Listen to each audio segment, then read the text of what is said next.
Oke, dan kita akan langsung melihat saja ini dia game yang pertama, match pertama di hari terakhir untuk challenge season antara RRQ versus Bigetron Alpha. Perbedaan start buff dari kedua jungle ya, Yep. purple buff untuk RRQ dan juga orange buff untuk Bigetron. Sementara untuk pergerakan dari Hildanya, dia tahu karena glue ini nggak enak buat dilawan, jadi dia standby di gold lane. Nah, lebih ke arah babysit dulu ya, ke ngapsin di top lane. Ya balik lagi, kalau misalkan mau nabrakin ke arah glue-nya dia bakal ya capek sendiri ya. Capek. Gede, ya kan banyak anak-anakannya juga. Tapi kali ini sudah ada eksekusi ke arah Little Wonder dan bahkan Super Ken. Dia coba untuk langsung crossing tapi ternyata tidak ada jungle yang tersisa nih. Ya mungkin di awal memang lebih ke kelarin farming pattern dulu kali ya. Dari kedua jungle-nya, apalagi kalau dari RRQ Link. Dari emblem sendiri, kedua jungle sama-sama menggunakan seasonal hunter yang otomatis untuk jungle-nya dipercepat lah. Sementara untuk Super Ken dia pakai attack speed. Wah ini lebih cepat lagi nih nanti untuk jungle-nya. Sementara untuk Link dari Versik pakai penetrasi yang artinya untuk team fight nanti dia bakal lebih sakit. Nah ini nih emblem-emblem yang kalian bisa tiru mungkin ya. Mungkin untuk bisa. Gameplay kalian, tapi sejauh ini Bigetron Alpha mereka berhasil untuk dapetin beberapa jungle juga, di mana gold crab di arah atas berhasil untuk diamankan di tangan dari Super Ken. Clay yang harus mundur terlebih dahulu walaupun Versik versus everybody di depan sana. Tables of Blade defensif dikeluarkan, Divine Sword yang menuju ke arah Super Fin. Satu hit terakhir lagi dan bahkan Versik berhasil ditumbangkan. Pertukarannya terjadi antara roamer dan jungler dan ini masih menjadi keuntungan untuk Bigetron Alpha. Jelas karena ada tadi total 4 tenacity yang digunakan oleh Bigetron. Jadi memang kalian juga melihat ada yang lumayan keras gitu kan. Kerasa banget lah defensifnya karena 50% HP. Di bawah 50% itu udah nge-trigger dan Cipuy mendapat pukulan yang cukup keras kali ini, bahkan memaksa untuk menggunakan spell sprintnya. Yap, sprint sudah digunakan dan bahkan lumayan tertinggal ya dari segi untuk bisa mendapatkan ultimate-nya nanti. Dan Super Fin sudah melakukan adanya zoning out kepada Banana yang mencari informasi. Tinggal gimana nih HP dari turtle-nya karena kali ini Versik is coming mencoba untuk mengadu retribution tapi gak sempat. Ada retribution dari Versik sehingga Super Ken masih bisa men-secure turtle tersebut. Agak beresiko sebetulnya dan split-split dari Super Fin coba untuk zoning doang sebetulnya. Agak beresiko kalau pengen di-commit karena sudah datang 3 total member dari RRQ yang siap di orange buff. Langsung kembali mundur dan wah Super Ken sih kayaknya nggak mau main safety, dia mau main agresif. Ya karena mungkin Super Ken sadar ya Versik juga tipikal yang lebih agresif. Jadi diagresifin balik dan terlihat bahwa Super Ken kali ini berhasil untuk masuk dan orange buff ya tercuri di tangan dari Super Ken. Waduh, penalty zone di bagian belakang Sorizo. Setengah darah tapi hati-hati bisa dibalikan keadaannya dengan Banana yang harus ditumbangkan kali ini. Kerugian datang kembali untuk RRQ. Yap, dan terlihat ya dengan adanya orange buff yang dicuri, XP lane yang di pick off membuat dari Bigetron Alpha perlahan tapi pasti kali ini berhasil untuk bisa mendapatkan keunggulannya nih. Dengan adanya perbedaan network ke angka 1000 untuk saat ini masih mencoba untuk mereka pertahankan. Moreno sudah selesai dengan Clock of Destiny-nya. Clay benar-benar ditempelin abis-abisan di tangan dari Super Fin. Digendong saja dengan ada satu buah grab-grab di sana dan bahkan Astral Echo dari arah belakang. Satu Astral Echo-nya masih belum cukup dan di flicker karena depan. Clay gak bisa bertahan sehingga harus tumbang di tangan dari Super Fin. Wow, kill yang cukup mahal. Karena ngebuang spell juga. Clay-nya ngebuang spell tetap tumbang.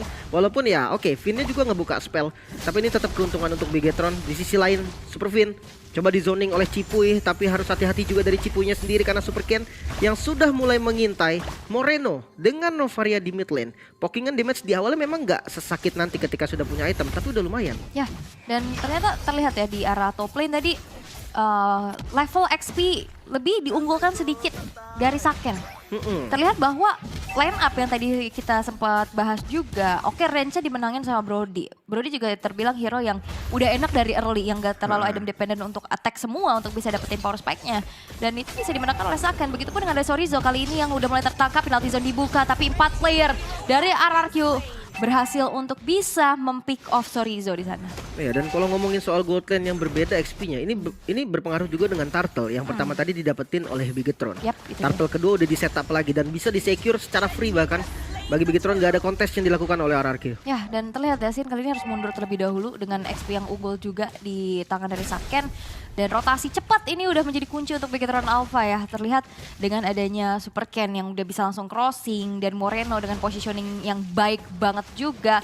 Dan bahkan kali ini sudah tidak ada lagi platingannya karena udah di menit yang kelima Superfin dengan split-splitnya. Grab-grab menuju ke arah seorang Banana, di flicker ke arah belakang, dipisahkan dari kerumunan tapi nampaknya kali ini Superfin masih terlalu tebal. Ada backupan yang dilakukan oleh Super Ken dengan puncture menuju ke arah depan, tapi Superfin third part memory berhasil untuk mengukir memori buruk di benak dari Superfin. Ya karena terlalu jauh juga. Super Ken tadi coba untuk nge-backup, dia udah puncture ke depan, tapi kayaknya bukan timing yang bagus lah untuk dia fight. Sementara puncture ke arah depan Clay yang punya Phantom Execution curian, namun bisa dieksekusi oleh Moreno. Versik mencoba dapetin kill barasan, backup dari Moreno bisa memukul mundur Versik, dan lagi-lagi Bigetron mendapatkan keuntungan. Versik juga gak mau terlalu menggebu-gebu ya. Dia paham dia gak punya powerful buff. Ya. Dia harus mengkalkulasikan kembali dari segi energinya nanti. Tapi ada satu outer turret di bottom lane yang ternyata berhasil untuk dihancurkan di tangan dari Sorizo.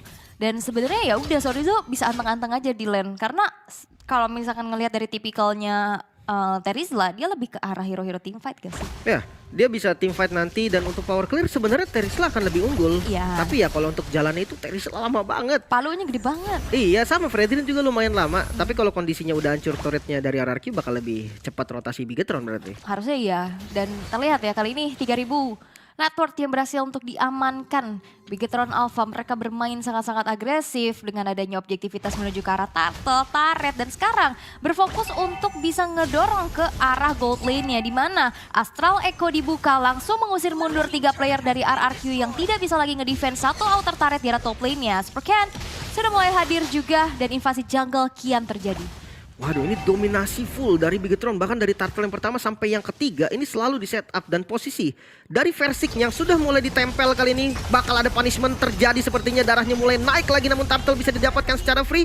Zorizo sebagai bayarannya. Ya oke, Sorizo gak apa-apa ya, dia gak beli waktu juga tapi banyak banget resource yang habis. Tapi Saken berfokus untuk menghancurkan satu outer turret di arah middle. Ada flicker untuk mundur ke arah belakang, The Superfin melakukan zoning out di mana Cipoy bakal coba untuk dikejar. Masih ada regen HP, meanwhile di bottom lane split push yang sudah dilakukan oleh Versik untuk bisa mendapatkan outer turret di bawah. Wah, ini mirrornya lumayan loh. Ya. Dari goldnya tadi kan unggul 3000 ya. Bigetron sekarang dikejar lah untuk RRQ. Ya udah mulai dikejar juga.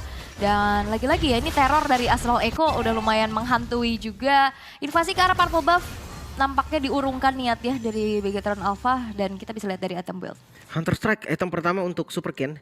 Dia punya penetrasi, dia punya tambahan speed juga nanti ketika unique efeknya sudah aktif. Blade of Despair nih item kedua, dan sudah jadi bahkan. Damage dari Super Ken ini sudah dipastikan cukup nih kalau misalkan dapetin kill mungkin ke arah Link, ke arah Valentina ataupun Brody. Nah, tinggal PR-nya nih dari teman-teman lainnya. Sementara untuk di arah top lane, Versik coba untuk nge-cut dari wave-nya dan masih bisa kabur untungnya dengan Fin Voice. Dia bisa unggulin jumlah sebenarnya dari RRQ nih. Harusnya iya, tapi sejauh ini di menit yang ke-8 memang split push masih menjadi kunci ya untuk RRQ itu sendiri bisa mendapatkan objektivitas, tapi kayaknya nggak bakal kendor nih dari segi peperangannya karena udah mulai dipoke sedikit demi sedikit. Masih mencoba untuk memaksa satu outer turret di arah middle karena Super Ken sudah masuk dengan adanya puncture. Cipoy kali ini bakal menjadi bulan-bulan warga dan Phantom Execution terlalu sakit. Gak bisa dipendung terlalu lama, 2 player dari RRQ berhasil dihilangkan di mana double kill. Di secure di tangan dari Super Ken dan Moreno. Gak bisa bertahan terlalu lama, pertukaran menjadi adil 2 untuk 2 tapi tidak dengan satu buah outer turret di arah middle. Yang berhasil untuk dihancurkan pula di tangan dari Bigetron Alpha. Ini ngebuka vision pastinya nanti ke arah purple buff dari Versik yang mungkin saja diinvasi.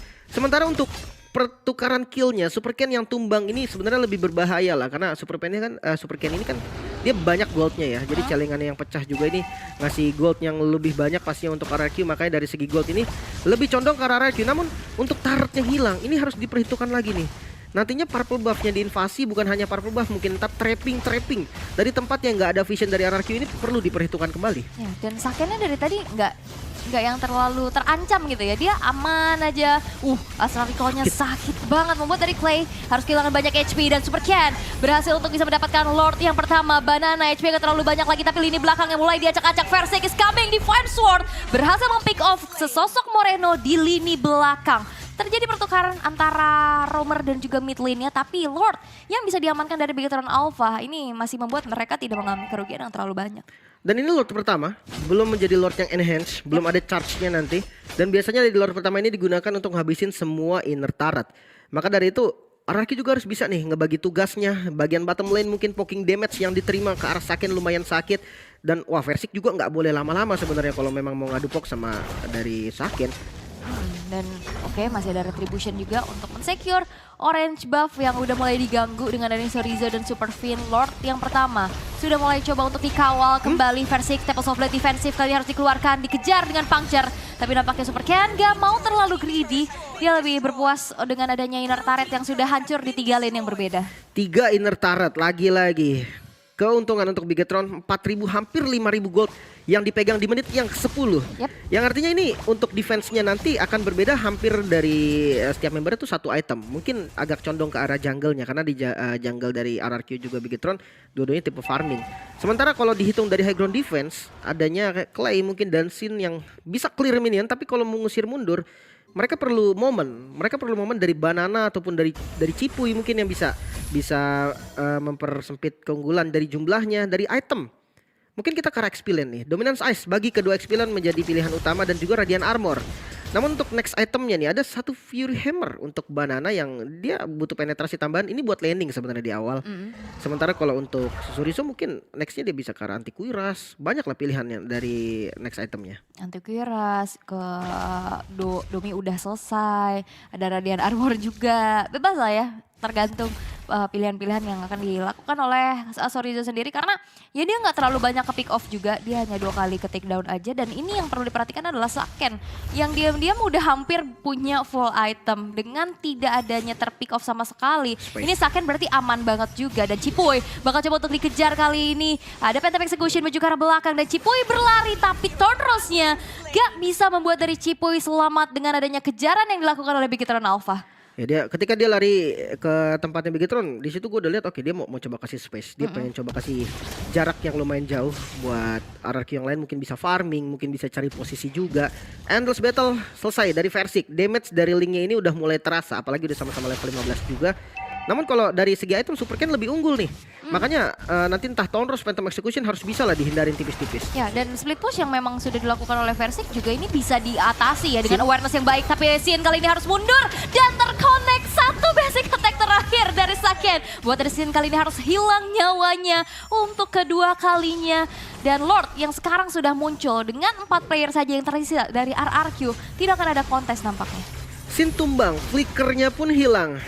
Untuk defense-nya tadi sangat berpengaruh nih. 2 menit dan di bagian belakang Super Fin ternyata yang hampir saja menjadi korban. Masih bisa diselamatkan namun Versik masih mencoba dengan defense ward-nya. Masih kurang juga dari damage. Sementara untuk Lord-nya yang ke arah bottom lane. 3 lane push ini possible banget dilakukan oleh teman-teman Bigetron. Dan untuk defense-nya RRQ yang tadi sempat gue notice juga mengandalkan Clay paling sama Sin mungkin kalau memang dia mau clear dari minion. Tapi resiko kalau Sin-nya maju nge-show bisa langsung ditabrak. Dan Kari ini kan kalau misalkan kita mau flicker sejauh apa juga tetap masuk kan. Kalau misalkan ngikut gitu. Ngikut. Dan ya udah tadi flicker kebuang, damage-nya tetap masuk juga. Basic attack tadi dua kali shuriken terakhir tadi ya berhasil untuk membuat dari Sin hilang. Tapi Versik kali ini harus mundur terlebih dahulu tanpa bisa mendefense base turret yang sudah terekspos dengan sangat-sangat lebar pula di arah bawah. Ini membuat dari Bigetron Alpha kali ini mencoba untuk langsung melakukan adanya posisi offense dengan Astral Recall yang selalu menghantui pula. Damage yang sudah mulai terasa menyakitkan membuat dari Rex Regum Kion kali harus mundur terlebih dahulu dan third part memory ditarik ke arah belakang dan Super Fin terculik ke arah satu base yang dimiliki oleh RRQ. Oke, fight back ingin dilakukan dan penalty zone berserta dengan flicker dari Banana bisa memancing Saken untuk menggunakan spell kembali Cipuy. Ke bagian depan Saken terpaksa harus pakai WON-nya namun Chorizo gak bisa kemana-mana lagi menjadi korban tambahan Super Ken yang datang dari belakang dengan Phantom Execution. Bisa mengeksekusi Sin, harus mundur kali ini bahkan Versik yang sudah low gak berani untuk ngepok balik. Yap, dan ini banyak banget research yang keluar tadi.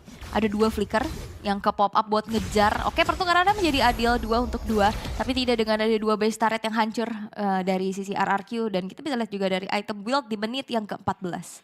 Antiquiras jadinya ya. Antiquiras. Untuk Chorizo-nya dan untuk jungle-nya nih. Itemnya udah full dari Super Ken. Sementara untuk Versik juga sama sebenarnya. Sebagai item terakhirnya adalah Malefic Roar.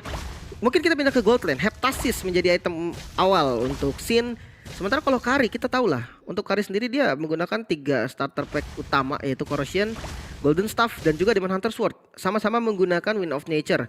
Mungkin perbedaannya Rose Gold nih untuk item terakhir dari Saken untuk safety-nya. Sementara dari Sin mungkin karena Blade of Despair kayaknya ya atau si Halberd.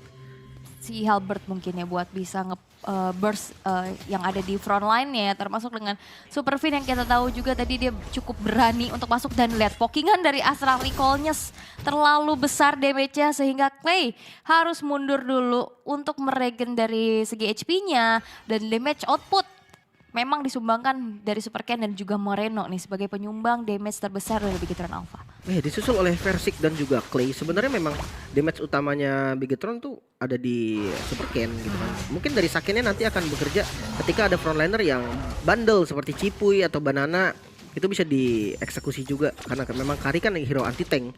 Sementara kalau memang backline mungkin memang hanya Moreno dan Super Ken yang bisa menjangkau dengan pokingan damage Moreno mungkin, atau flanking atau backstep lah dari Super Ken.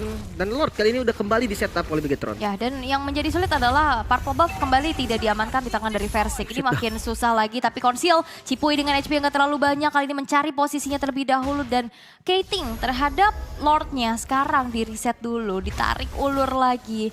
Dengan adanya Moreno yang bisa nge-reveal pergerakan dari RRQ. Ini udah menjadi ancaman besar juga karena udah gak ada konsil lagi tadi untuk Cipuy. Dia mau coba untuk nabrak ke backline-nya juga cukup sulit, dan bahkan kali ini Banana harus menelan damage yang cukup banyak. Ada flicker yang dikeluarkan tapi Rossi terlalu sakit, dan bahkan Sorizo berhasil untuk mendapatkan satu player, ada 3 player dari RRQ berhasil dihilangkan double kill di tangan Super Ken, dan bahkan triple kill. Versik menghilang, Finn yang memisahkan peperangan di mana Clay nggak bisa lagi untuk nge-backup dan nge-follow up teman-temannya, dan split-split kopian defensif sudah menjadi defensive manuver yang dilakukan oleh Clay. Tapi tanpa adanya Lord kali ini satu wave minion di arah tengah berhasil untuk membuat wipe out dari RRQ, dan Bigetron Alpha mengambil poin di game yang pertama. 1-0 RRQ.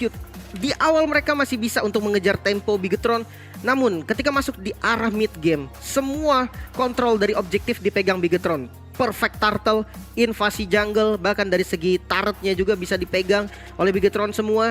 Harus cepat di reset dan harus ada analisa singkat juga pastinya untuk RRQ. Karena dari draftnya jujur memang terlihat terkonsep lah, dari keduanya punya konsep yang bagus. Namun ternyata counter pick dari glue-nya ini loh benar-benar efektif lah. Hildanya nggak berani ngerusuh jungle di awal, nemenin ke arah gold lane tapi nggak dapat apa-apa. Jadi waktu dari Cipuy ini lumayan terbuang di awal. So akhirnya snowballing lah dari Bigetron. Ketika udah snowballing, dia udah punya item Lancelot bro. Ya kita tahu Lancelot damage sekarang. Itu bakal lebih